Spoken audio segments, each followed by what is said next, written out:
la candidate 055 MT. Sous vos applaudissements pour elle, s'il vous plaît. Bonjour, chers membres du jury. Bonjour, mes chers camarades.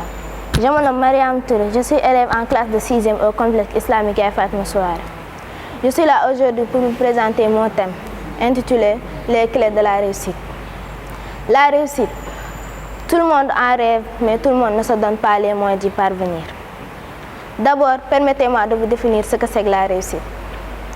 En Afrique, plus particulièrement au Sénégal, la plupart des personnes pensent que réussir, c'est être riche ou célèbre. Alors que non. La réussite, c'est la réalisation des buts à travers un travail continu. Il y a deux façons de réussir.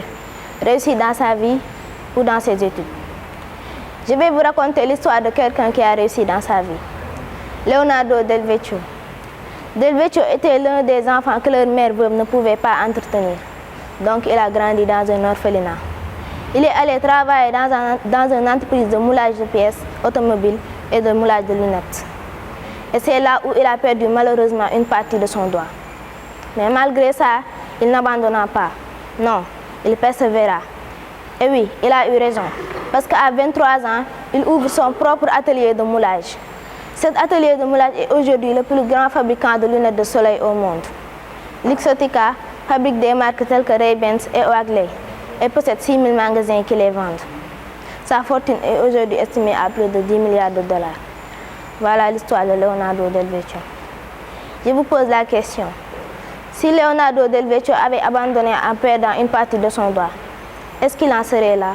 Non, je pense bien que non. Maintenant, permettez-moi de vous raconter l'histoire de quelqu'un qui a réussi dans ses études. Moussa.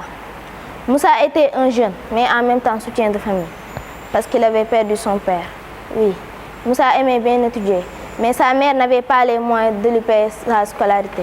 Donc un jour, Moussa décida de prendre son courage à deux mains et d'aller parler à son directeur.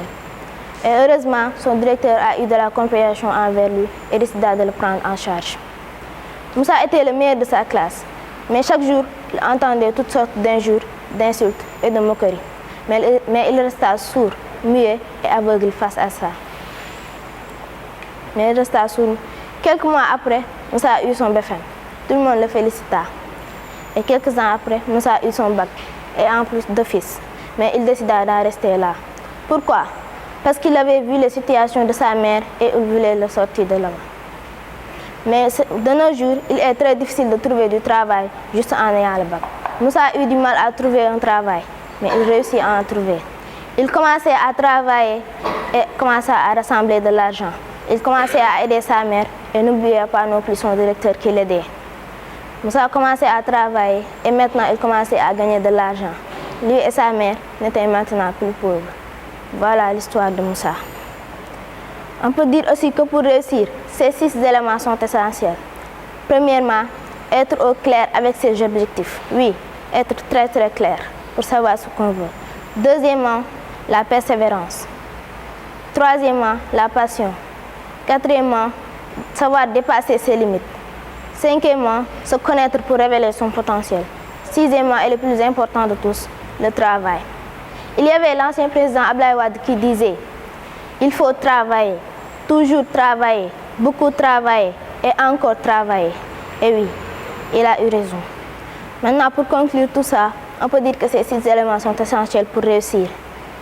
Et que pour réussir, il faut une confiance en soi et surtout de croire en Dieu. Oui, il faut une bonne foi. Et de savoir aussi que la seule véritable moyen d'échouer, c'est de ne pas essayer. Merci.